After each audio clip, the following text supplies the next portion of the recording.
Selamat datang di Apresiasi Guru Pamong PPG Transformatif tahun 2025.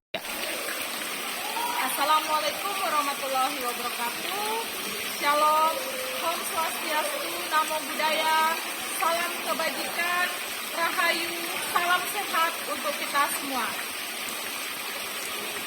Saya Sri Wulan Muladda Sasiwi, Guru Geografi SMA Negeri 4 Jayapura, dan Guru Pamong PPG calon guru dari LPTK Universitas Cendrawasih Jayapura, Papua.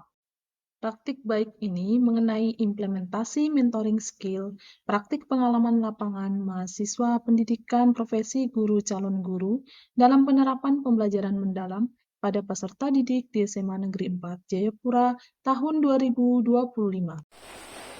Dalam video ini, saya akan menampilkan bagaimana proses mentoring dilakukan untuk membimbing calon guru agar mampu menerapkan pembelajaran mendalam secara efektif, kreatif, dan transformatif bagi peserta didik. Di sini, kita akan melihat bagaimana mahasiswa PPG dibimbing melalui mentoring untuk mengembangkan kemampuan mengajar yang mendalam dan inspiratif bagi siswa. Mari kita lihat perjalanan transformasi ini.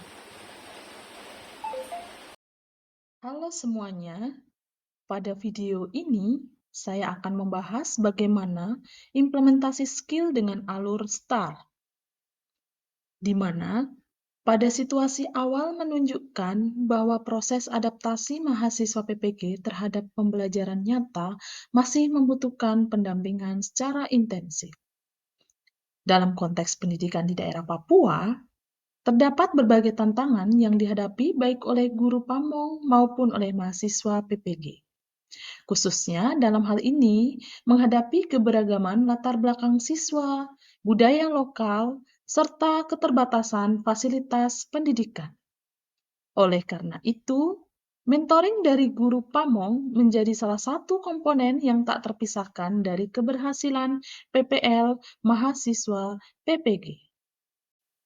Selain tantangan dari mahasiswa tentang karakteristik siswa yang beragam, peserta didik juga memiliki latar belakang budaya yang heterogen. Sehingga kondisi geografis Papua yang kaya fenomena alam dan budaya lokal menjadi peluang besar untuk menerapkan pembelajaran geografi yang autentik, relevan, dan bermakna. Pada alur STAR, dalam hal ini yaitu task atau tugas, di mana yang pertama, pada aspek perencanaan pembelajaran, saya membimbing mahasiswa dalam menyusun modul dan perangkat ajar yang selaras dengan kurikulum, capaian pembelajaran, dan prinsip pembelajaran mendalam. Ya, Pak Adrian, nanti kalau bisa nih modulnya harus ditambah dengan kontekstual Papua ya, supaya anak-anak lebih kreatif waktu melihat apa yang Pak tampilkan nanti sesuai dengan yang ada di sekitar mereka. Siap Bu, laksanakan kontekstual Papua ya. Saya ntar mengusahakan mencari, saya juga udah dapatlah beberapa sumber. Nanti saya masukkan Bu. Terus Bu, ini saya punya kendala sebenarnya. Kan saya ngajar beberapa kelas. Kelas pagi itu semangat, kelas siang tidak semangat. Biar kelas siang semangat itu bagaimana ya Bu? Ya, nanti kalau biar semangat nanti bisa lah Pak Adrian nanti kasih eksplisit apalah yang motivasi mereka supaya mereka lebih semangat lagi gitu ya. Saya malas kasih briefing Bu, emang harus kasih briefing Bu? Iya harus, karena kita kan menggunakan pembelajaran mendalam ya, jadi menggunakan SBK itu lebih kreatif lah kalau saya rasa supaya mereka bisa lebih energik pada siang hari, tidak mengantuk, tidak apa gitu ya. Kalau bisa sih dipilih ya SBK yang lebih memotivasi mereka gitu. Oh gitu ya. Jadi saya nggak suka SPK sebenarnya Bu, malas Bu. Iya harus ya, wajib ada SBK apapun itu, nanti bisa dicarilah dari Google kah dari mana yang sekiranya cocok untuk kelas tersebut itu seperti apa, nanti Pak Adrian yang tampilkan ya. Ya, siap Bu. Siap. Itu ya, siap tampil nanti di proses pembelajaran nanti. Siap. Pada alur task yang kedua, saya melakukan coaching dan observasi praktik mengajar di kelas. Melalui pendekatan dialog reflektif sebelum dan sesudah mengajar, saya membantu mahasiswa meningkatkan kepercayaan diri, melakukan perbaikan strategi penyampaian materi, serta mengelola kelas secara partisipasif dan humanis. Pada alur taks yang ketiga, saya mendampingi pemanfaatan media dan teknologi pembelajaran, termasuk penggunaan peta digital, sumber belajar kontekstual Papua, dan aplikasi pendukung desain pembelajaran seperti Canva, Google Classroom, maupun multimedia interaktif lainnya. Pada tas keempat, saya memperkuat penerapan asesmen formatif berbasis refleksi, agar mahasiswa tidak hanya mengevaluasi hasil belajar, tetapi juga proses berpikir peserta didik. Pada alur STAR, dalam hal ini yaitu action atau tindakan. Yang pertama, pendampingan dimulai melalui pertemuan terjadwal secara mingguan untuk melakukan asistensi perencanaan pembelajaran. Dalam sesi ini, mahasiswa dibimbing dalam merevisi dan menyempurnakan modul, perangkat asesmen, serta strategi penerapan model pembelajaran berbasis inquiry, PBL, maupun PJBL sesuai konteks kelas yang mereka ampu.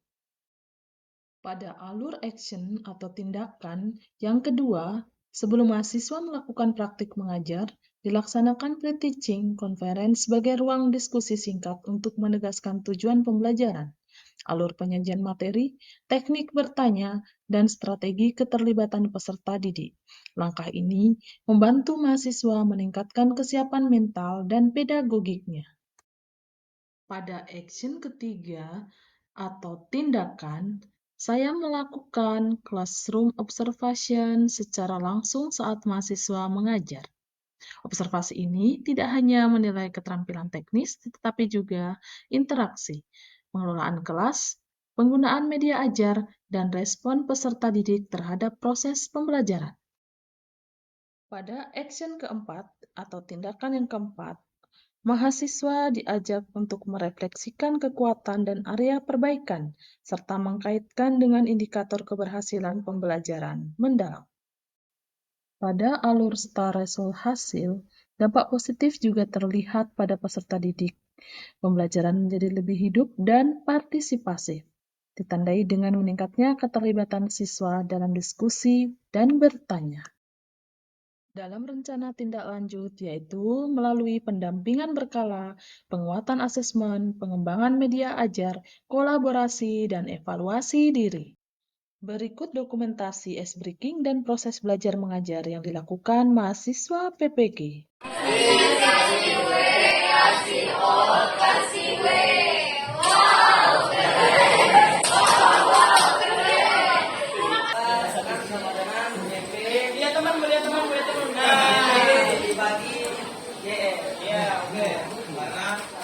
Tadi menerapkan pembelajaran, ada gamifikasi, terus ada juga bagian kontekstual Papua. Anak-anak bisa lebih rileks sama paham dengan pembelajaran saya. Mereka lebih semangat, mereka antusias, apalagi waktu game. Tadi memang saya sudah melihat bagaimana Pak Adrian berproses di dalam kelas, ya sudah bagus. Seperti yang awal Pak Adrian konsultasi waktu itu, saya suruh menambahkan mengenai kontekstual Papua. Tadi saya lihat sudah tambahkan di situ, ya, terutama S-Breaking tadi, ya. S-Breakingnya sungguh betul-betul anak-anak itu senang banget. Jadi nanti kedepannya perlu ya ditingkatkan kontekstual Papua yang lebih ada di sekitar mereka, supaya mereka lebih giat belajarnya. Demikian video praktik baik dari saya mengenai implementasi mentoring skill PPL-PPG calon guru dalam penerapan pembelajaran mendalam pada peserta didik SMA Negeri 4 Jayapura. Mudah-mudahan video ini bisa bermanfaat bagi Bapak Ibu Guru Pamong untuk kedepannya. Sekian dari saya, terima kasih. Wassalamualaikum warahmatullahi wabarakatuh. GTK hebat, Indonesia kuat.